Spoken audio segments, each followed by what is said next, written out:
এই নির্বাচনে সুস্পষ্টভাবে ফলাফলে কারচুপি হয়েছে।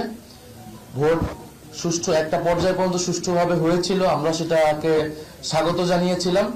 কিন্তু ফলাফল যখন ঘোষণা করার সময় হয়েছে, ওই সময়টাতে স্পেসিফিক অনেকগুলো আসনকে টার্গেট করে আপনারা দেখেছেন বাংলাদেশ খেলাফত মজলিসের আমির আল্লামা মামুনুল হক ঢাকা 13, সেই আসন, ঢাকা 8 আসন, বাংলাদেশ জামাত ইসলামের সেক্রেটারি জেনারেলের আসন, এরকম স্পেসিফিক কয়েকটা আসনকে টার্গেট করে সেটার ফলাফল পরিবর্তন করে দেওয়া হয়েছে।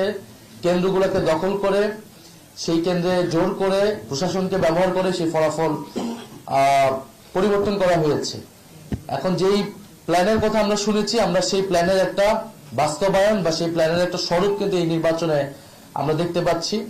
এবং এই ধরনের ফলাফল কারচুপি করে যারা পুরনো আমলে আওয়ামী লীগ যেইভাবে নির্বাচন করেছে, সেই ধরনের প্রচেষ্টা আমরা যাদের ভিতর দেখতে পাচ্ছি, তারা কিভাবে রাষ্ট্র পরিচালনা করবে, কিরকম দেশ পরিচালনা করবে, সেটা নিয়ে জনগণের মধ্যে প্রশ্ন এসেছে। এবং নির্বাচনের পরদিনই যারা তাদের প্রতিদ্বন্দ্বীদের উপরে হামলা, সারা দেশে নির্বিচারে বাড়িঘরে হামলা, আগুন লাগানো, হুমকি এবং এলাকা ছাড়া করতেছে, তাদের কাছে এই দেশের জনগণ, এই দেশের মানুষ কিভাবে নিরাপদ থাকবে সেটা নিয়ে প্রশ্ন এসেছে। এবং সেটার জন্য আমরা 11 দল কিন্তু ঐক্যবদ্ধ হয়েছি। এবং ডক্টর শফিকুর রহমান বলেছেন স্পষ্টভাবে যে এটার জন্য রাজপথে নামার প্রয়োজন হলে আমরা সেটার প্রস্তুতি নিচ্ছি। কারণ এই দেশের মানুষকে, যারা 11 দলের পক্ষে নির্বাচনে কাজ করেছে, নেতাকর্মী সমর্থক, তাদেরকে হেফাজত করা, তাদেরকে রক্ষা করার দায়িত্ব আমাদের। আরেকটি কথা আমি বলতে চাই, আমরা জনগণকে অভিবাদন জানাই যে জনগণ এত প্রতিকূলতার মধ্যেও 11 দলের পক্ষে ভোট দিয়েছেন, 11 দলের পক্ষে বিজয়ী হয়েছেন। অনেকেই অনেক কারচুপি করে তাদের বিজয় আটকানো যায়নি। আপনারা দেখবেন যে গণভোটে কত পার্সেন্ট ভোট পড়েছে, 60% ভোট পড়েছে, 60+ ভোট পড়েছে।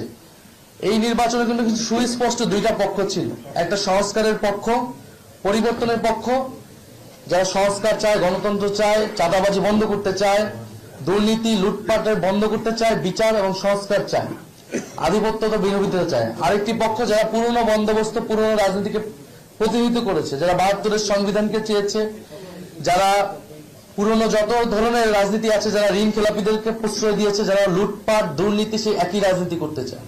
ফলে জনগণ ব্যাপকভাবে যেই 60%-এর বেশি, 60+ সংস্কারের পক্ষে তারা ভোট দিয়েছে, সে একই জনগণ কিন্তু 11 দলের পক্ষেও ভোট দিয়েছে।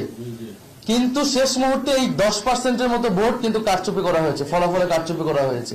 না হলে এই পুরা ভোটটাই 11 দলের পক্ষেই আসতো।